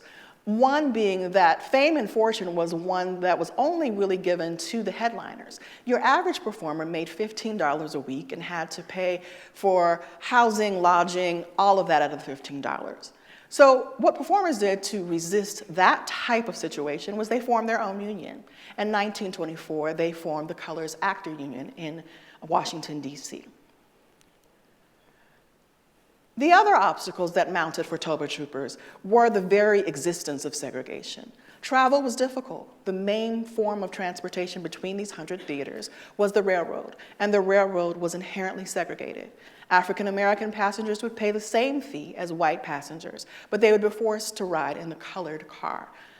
In order to kind of circumvent some of these problems, headliners like Bessie Smith or Ma Rainey would own and operate their own cars within the Southern Railroad or the B&O, for example. So they would not have to withstand some of this humiliation of segregation. Another obstacle that loomed over the troopers during the circuit was that of violence. The Dreamland Theater was one of the first theaters on the circuit in 1921, and it was leveled during the Tulsa Massacre in Tulsa, Oklahoma in May of 1921. The resistance operation here with violence was the fact that the theater, was owned by a Mrs. Luella Williams, again, another African-American woman, rebuilt itself, and then she went on to buy 3 other theaters in Oklahoma. The circuit was one that brought communities together. Troopers had to find places to dress, to eat, and African American businesses were open to support the circuit and vice versa. You have Black-owned hotels, boarding houses, restaurants, things like seamstresses who only catered to the costumes needed for the circuit. Even trucking transportation companies that would move scenery around from place to place. All of this had to be duplicated in a segregated society.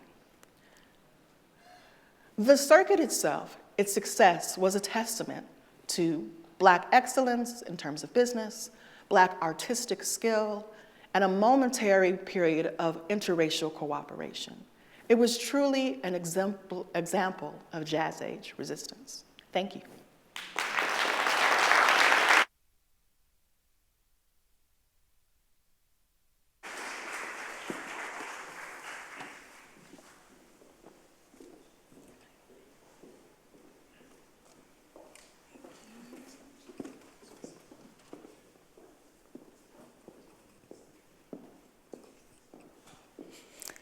Our next speaker is Dr. Carlos A. Romero Talamas, who is an associate professor and the graduate program director in the Department of Mechanical Engineering here at UMBC.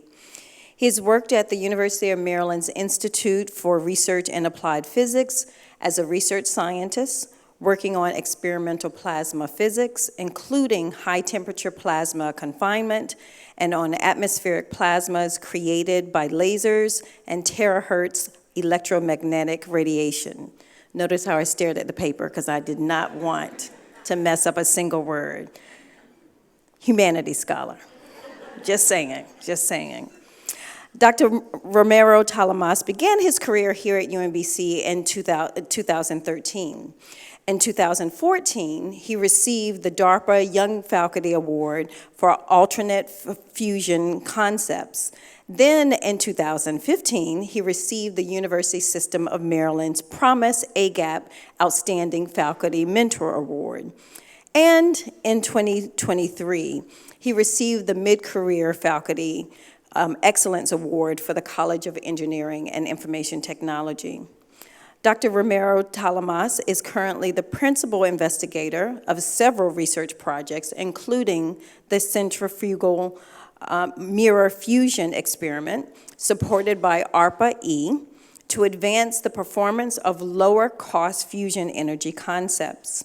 His research interests also include dusty plasmas, plasma diagnostics, magnetic self-organization, high-power electromagnets, and plasma-facing components for engineering applications. Let's welcome Dr. Romero Talamas.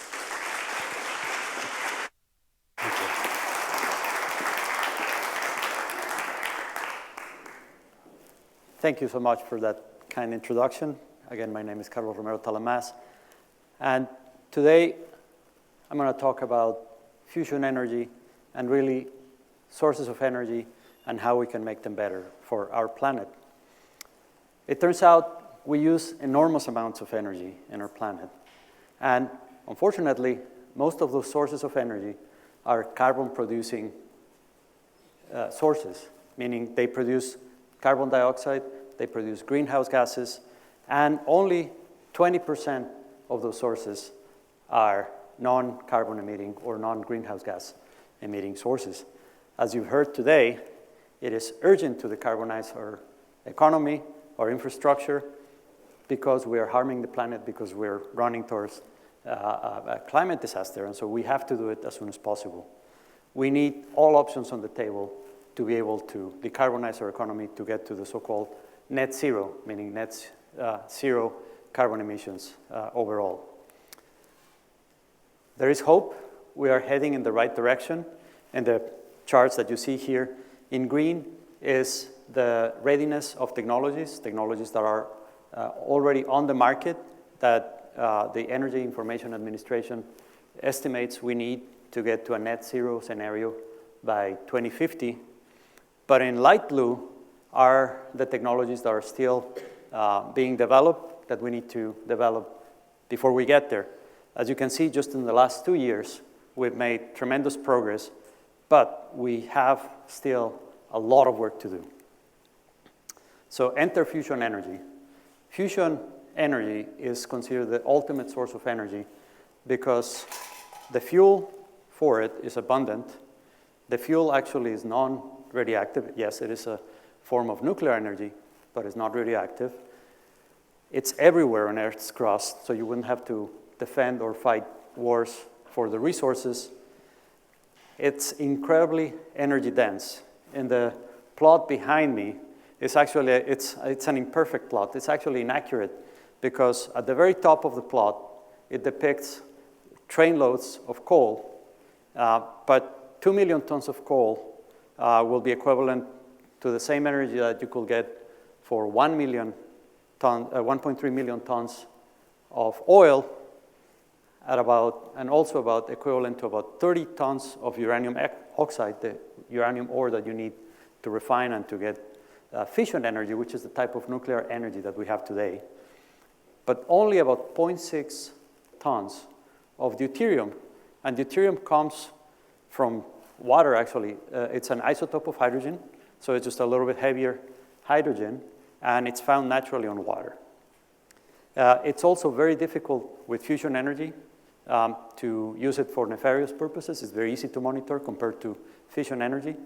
And the waste that comes out normally from the power plant is not radioactive. Just to give you an example, a 1,000 megawatt power plant, so a power plant that will be enough for a fairly large metropolis, will use 8,000 metric tons of coal every day, but will produce 30,000 tons of CO2, 600 tons of sulfur oxides, the stuff that gives you acid rain, and about 80 tons of nitrous oxides. All of those are byproducts that are harmful to the environment and or to us. In comparison, for fusion energy, you will need about 0.5 kilogram of deuterium, again, you can get from water anywhere, and about 1.5 kilograms of lithium, and lithium, the same stuff you have in the batteries of your phones, for 1,000 megawatts.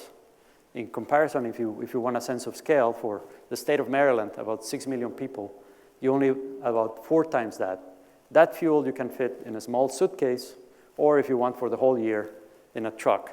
And compare that to, of course, thousands of train cars of coal, with the only byproduct every day for the example of the 1,000 megawatt power plant will be less than 2 kilograms of helium, which is not a greenhouse gas, and if anything, we need more of it. Now, you say, well, why are we not doing this? And we are investigating how to get there, how to do it safely. It turns out it's not trivial, it's not easy to do fusion energy. Fusion is the inverse of what we have today, fission energy. Fission is splitting the atoms. Fusion is bringing them together, and you have to get them really, really close. You have to get the nuclei of those atoms together very, very close before they fuse, and in the process release enormous amounts of energy. There's several ways of doing that. Gravity is one. The sun works on fusion energy, but we cannot manipulate gravity on Earth, at least to the level required to get a reactor going. Then there's inertia. You can put the fuel in a little capsule, blast it from all sides, compress it very fast before it disassembles itself, get to the thermonuclear condition, and then you have energy. But the problem is, engineering-wise, is very challenging. There's still huge practical problems that need to be solved to get there with inertial confinement. Then it turns out you can also use magnetic fields. Why?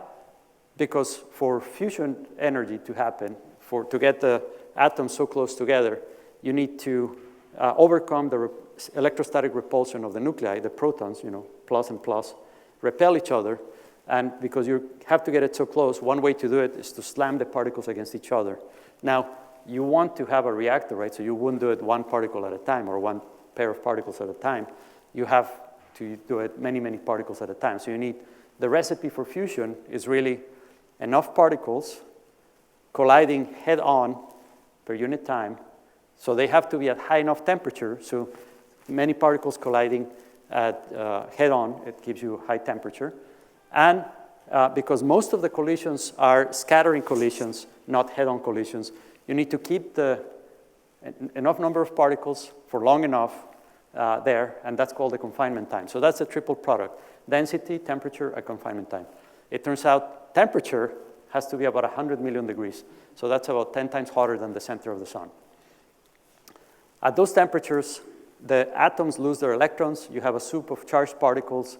And it turns out that you can keep those charged particles using magnetic fields.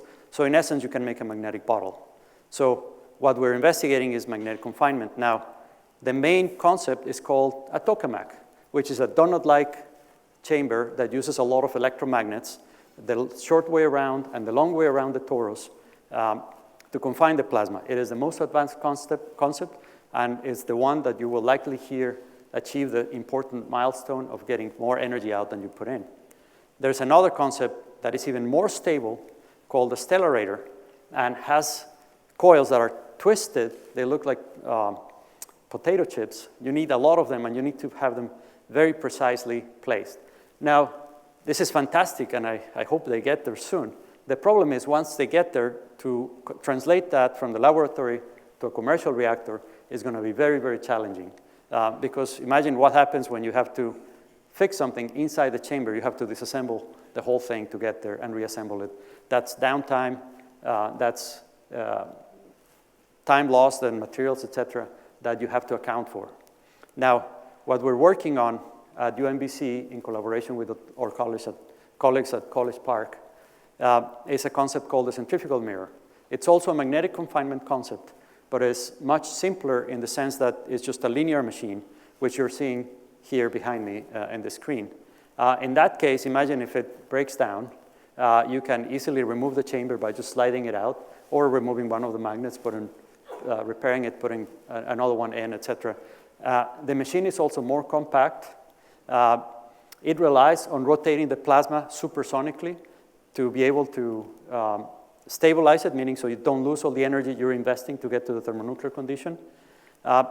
It is estimated to be cost competitive, and it's steady state, versus if you remember the inertial confinement, you will have to shoot lasers to compress this little capsule. Well, we wouldn't have to do that. Now, where are we? So we are already getting data. The density that we're getting is now reactor relevant. And the other quantity, confinement time, we measure it. So it turns out when we rotate the plasma, you store some energy there. We stop providing energy, and then we see how long it takes for the energy to come out of the configuration. And we measure that as the momentum confinement time. And we're getting very encouraging results, very fantastic results. In fact, to me, this is one of the best plots. I know it's not for you, but to me, it feels amazing. And we're on our way to measure temperature, and this is informing our models on translating to a reactor size, which will be a machine not much bigger than what you see in the next picture. So please stay tuned for more results because we're going to get there pretty soon. Thank you.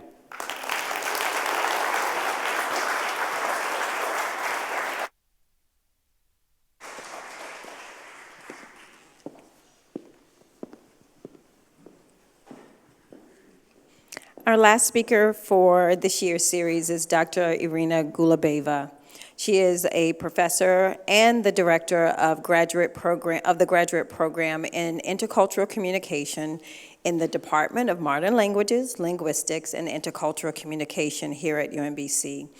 And she is also the co-director of a joint intercultural leadership certificate program. Born in Budapest, Hungary, Dr. Gulabeva came to the U.S. 5 years ago to join us here at UMBC. She speaks, teaches, and publishes in 4 languages, and is an internationally recognized researcher in intercultural education who has published several cutting-edge books and articles on intercultural competence, language learning, study abroad, and active global citizenship. Dr. Golubeva has served for 7 years as a vice president for the European Association of Teachers. She is the recipient of multiple scholarships and fellowships, including a scholarship she was awarded to complete an executive education program in leadership decision-making at Harvard University. In 2020, she received the title of UMBC Innovation Fellow for her contribution to fostering inclusiveness and intercultural dialogue on campus, and for encouraging students and encouraging and enhancing students' engagement in internationalization at home. Most recently, she was selected a fellow of the International Academy of Intercultural Research. Let's welcome.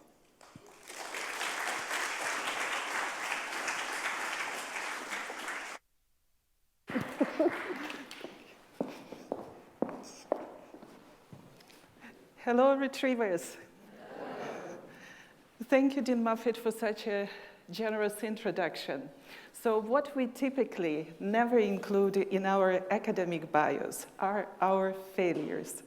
So let me share with you how I became enthusiastic about intercultural learning by telling you a short story of my childhood failure.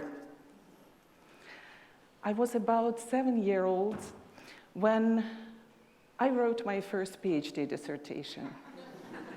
Shortly after, I learned the alphabet.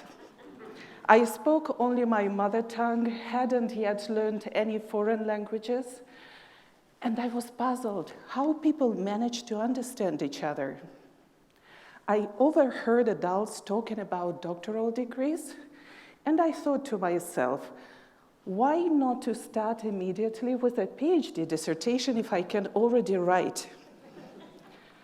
I was driven by curiosity and blissfully unburdened by conventions regarding the order in which academic degrees should be pursued. Needless to say, it was an absolute failure. My writing didn't meet any requirements of scholarly work. It was 1 page long, full of spelling mistakes, including the misspelling of my last name. Brevity was its only virtue. In short, I wanted to discover a universal rule how to translate one language into another effortlessly, easily. So my hypothesis was that if we know which letter from one alphabet equals another letter in another alphabet, we can easily translate between the languages. As you understand, the hypothesis just failed. So little did I know before I started learning foreign languages that it's not enough to simply learn the alphabet, vocabulary, grammar, syntax, pronunciation. It is essential to understand cultures. While this failure made me set aside my research ambitions to write my PhD dissertation for a couple of decades, I never lost my interest in languages and cultures. Today, my research centers on intercultural learning. I consider myself fortunate because my passion became my occupation.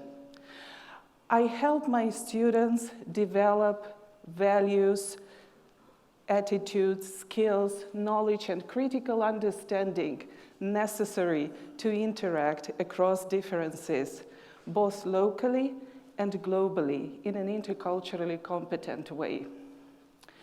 So why intercultural learning is so important?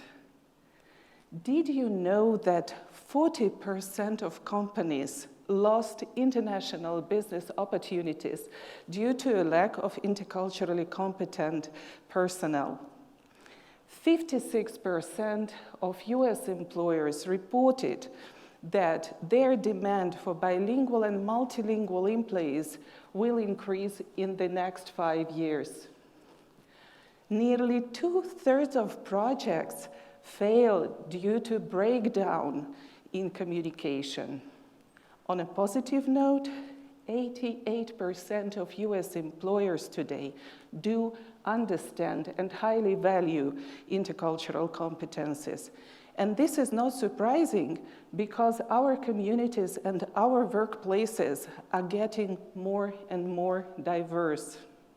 For example, in our Department of Modern Languages, Linguistics and Intercultural Communication, 75% of my colleagues, including myself, speak English with a foreign accent, which not only means that we were born outside the United States, but that we bring our unique experiences and contribute to cultural diversity and intellectual richness at UMBC. So today in higher education, we cannot ignore and disregard these tendencies of job markets. And we have to prepare, we must prepare our students to work and live in multicultural societies by equipping them with essential intercultural and language skills. Today with my colleagues, we have conducted a campus-wide survey.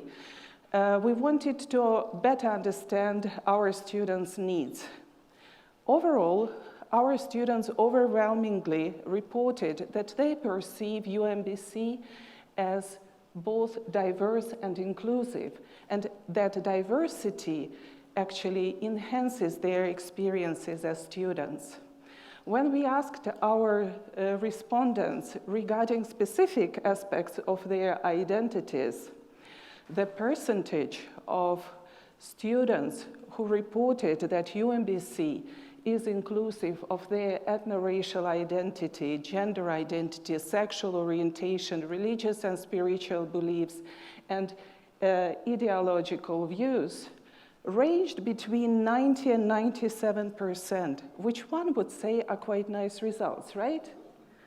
However, it wouldn't be in the spirit of Retriever Nation if we were content with these results and didn't strive for improvement, actively working to serve the needs of all our students. To get a better understanding what kind of competencies our students are missing or need to develop further, we also wanted to add some questions to our survey on specific competencies. Among existing many numerous models of civic, democratic, and intercultural competencies, we chose this one because it aligns the best with UMBC's mission and vision. So we use the reference framework of competencies for democratic culture. And the findings from this survey actually helped us to identify the missing pieces of the puzzle and to determine which competencies our students need to develop further. I think you won't be surprised by the results because in the first place, these were conflict resolution skills, followed by knowledge and critical understanding of the self, language and communicative skills and knowledge, empathy, civic-mindedness, and last but not least, valuing cultural diversity. These findings informed us when we designed the Intercultural training program, which consists of 5 self-paced online modules. And you can find numerous intercultural and diversity trainings in the market, but the novelty of the training that we designed is that it is tailored to the specific needs of our diverse campus. It is based on the synergy between intercultural competence and the DEI principles. It also enhances internationalization at home and offers a strategy how we can improve the inclusiveness of our campus. In addition, we wanted to help our students develop their employability skills, and we offer them the Interequal digital badge that they can display on, for example, on their LinkedIn profiles. To date, we have awarded 200 Interequal badges. The findings from the training pilot showed a statistically significant increase in students' ability to empathize with others and to consider diverse viewpoints. We also observed a noteworthy decrease in personal distress and an increase in positive regard. So these very positive findings and promising findings, they suggest that the Interequal training and intercultural learning in general is a very powerful tool to improve the inclusiveness and campus climate. Students' feedback from participation in our training program was very positive. Among major impacts, they mentioned enhanced ability to communicate across differences, increased civic-mindedness, improved employability, and what is very important, a better overall experience on campus. I would like to extend my heartfelt gratitude to all my students and colleagues who contributed to this initiative and who shared my enthusiasm for intercultural learning. Enhancing campus inclusivity requires a lot of pieces of puzzle to come together. The next step, as we see this, would be to extend this program and to implement it across the campus and to implement it with faculty and staff. Will this require additional efforts or represent challenges? Absolutely. But what I learned from my childhood failure is it is good to challenge yourself in order to grow. Thank you.